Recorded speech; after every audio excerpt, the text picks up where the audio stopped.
assuming I get this maze of people going past me. This does not sound right. Too loud? No, it's good. It's great. It's reverberating, right? Right. You sound very impressive. Okay.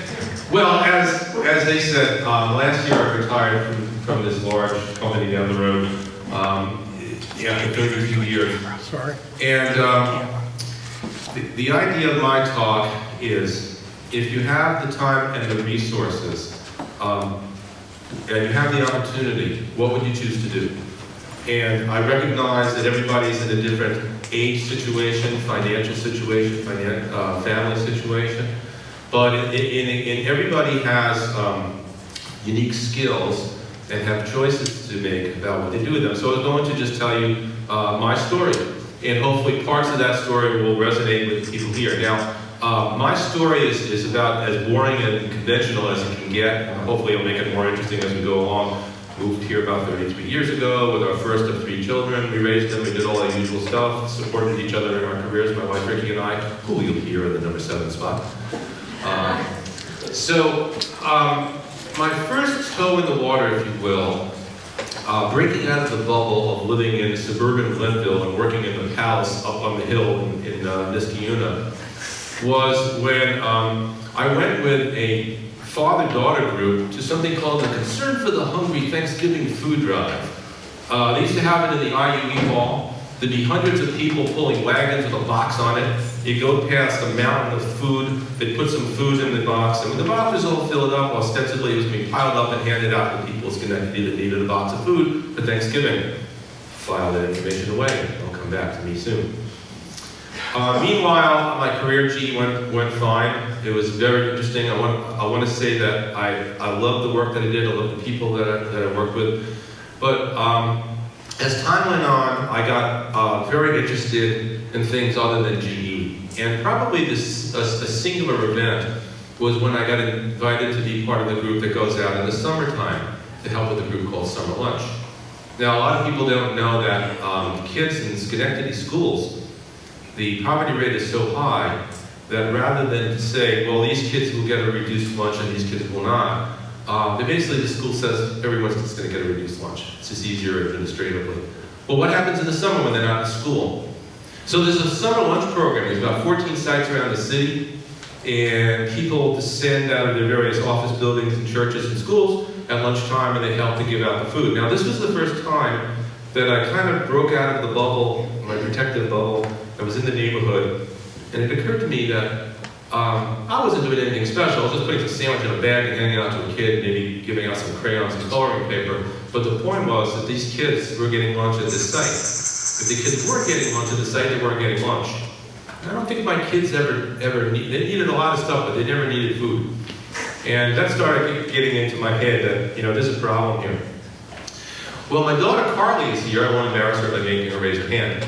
But she's responsible for the next part of the story. In 2003, we went to another Concern for the Hungry event. And now this is a warning to everybody in the audience. Do this or don't do this at your own risk.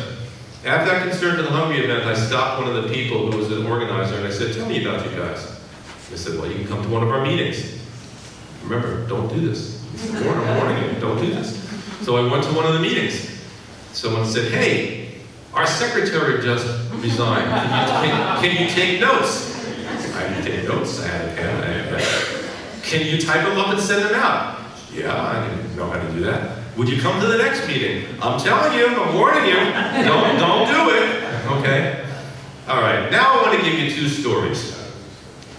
All right, the first story is now we're going to go forward. I joined the board and I'm on board of Concern for the Hungry. So several years later, it's the Thanksgiving food drive.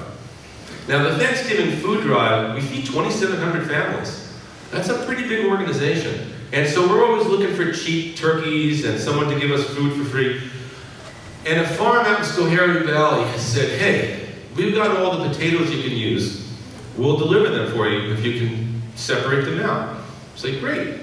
So these gigantic boxes, like from here to the front row, this big giant box came in a forklift and they dumped it in the middle of the gym floor. And basically what they do to harvest the potatoes is they use a front end loader and they just dig up the whole field, dirt and all. And the potatoes are in there. but you gotta get them out. There's 2,700 families. There's a pile of dirt with potatoes in it. And me and a bunch of the volunteers sat on the floor in the dirt, and we separated out 2-pound bags 2,700 times of potatoes. It was the most fun I've ever had in my life. Now, here's the story of GE. I'm at GE, and we have an opportunity to work with the mining industry. And I'm not exaggerating, it's $1 billion opportunity. And we have an opportunity to help them reduce the toxic waste that they emit into the groundwater. What a great problem. What a great problem to solve. They're coming to us. They want us to work with them. And I approach our management about this, and they say, let's have a meeting. Well, what do you think? Make some charts. Now my mind is starting to turn to mush. There's an expression. If you were to grade people A, B, and C, where A is the best and C is the worst, there's an expression that A's hire A's and B's hire C's. And I was working for B's and C's, and I thought I was going to kill myself. I was getting paid, but I thought I was going to kill myself. On the other hand, there's a pile of potatoes calling to me. So, I didn't leave slowly out the door a year ago. I ran out the door. Because I get to work on these great problems. Now, again, the point of my talk is that everybody comes from a different situation with a different background. But everyone in this room has skills that would be incredibly useful to a group of people that would be just boring and mundane to another group of people. For example, I know how to send and receive an email. Holy crap, that is fantastic. To somebody, I actually know a little bit how to use a spreadsheet.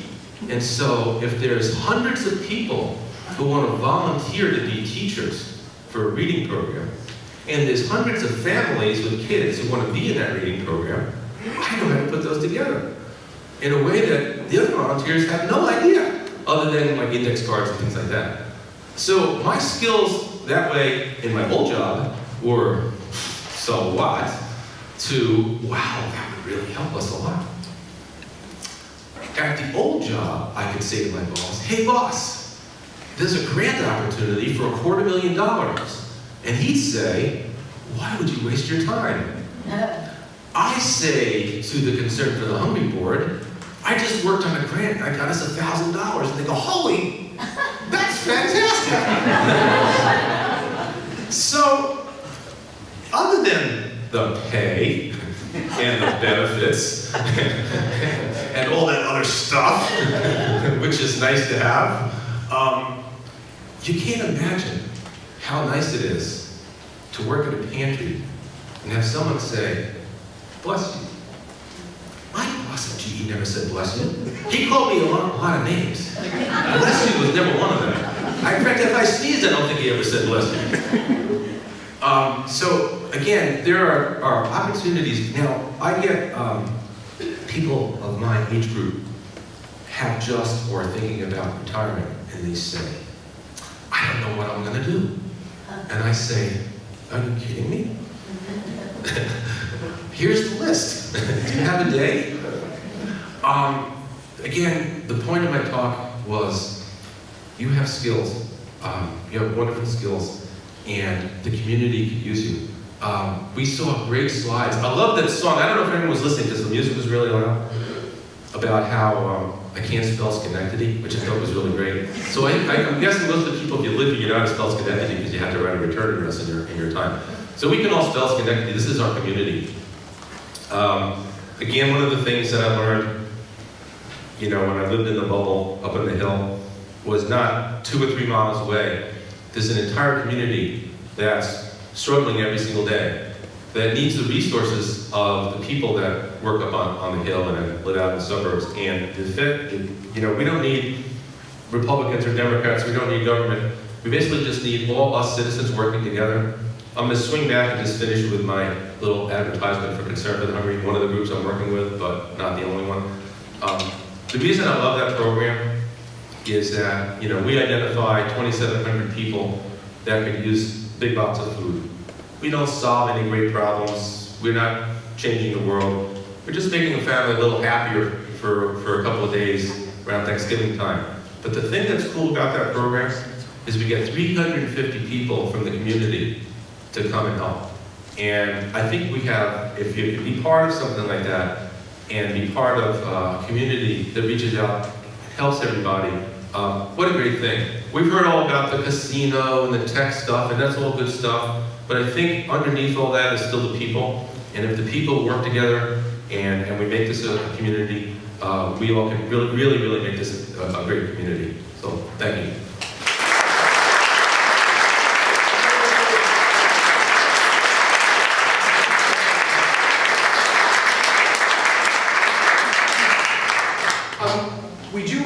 We are constrained for time, but I want to know if anybody has any questions for Mr. Lewis. Yeah? The obvious question, what substituted for the money and the benefits? My wife. You know, I'm not sure, that was a serious question, and I want to give it actually a serious answer. I'm really lucky. I have the time and the resources to do this. So I have the time and resources to do this a lot.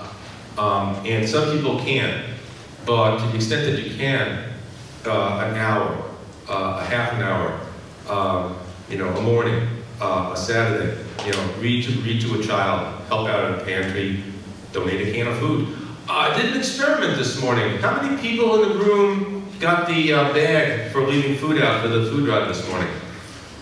So I know my neighborhood got the bags, because we got one, and the fact that we saw some food out said that everyone got the bag.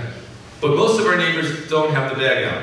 They either thought the garbage bag was a garbage bag, or they don't have a single can of soup they could put in the bag. So I think we need to just reflect on us as members of a community. So I'm doing a lot of stuff, substituting for, I got a pension, so I'm okay.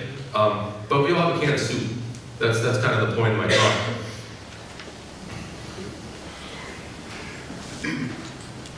Just a question. I mean, it's great to give people a can of soup or whatever, but would it be more efficient to donate money, and then they can spend that money exactly for what they need?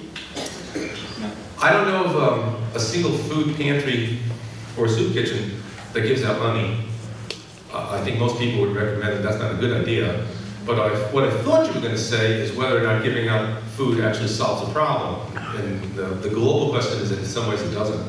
And I think the smarts in this room really need to address root causes so that the people that we're serving now, that their grandchildren aren't getting that can of soup, right? And that those grandchildren are getting the tech jobs that we're going to probably hear something about in this room. So that's really the bigger problem to solve. I'm sorry, I know we have many more questions, but I'm afraid that we're limited for time. Mr. Lewis, first of all, can we have a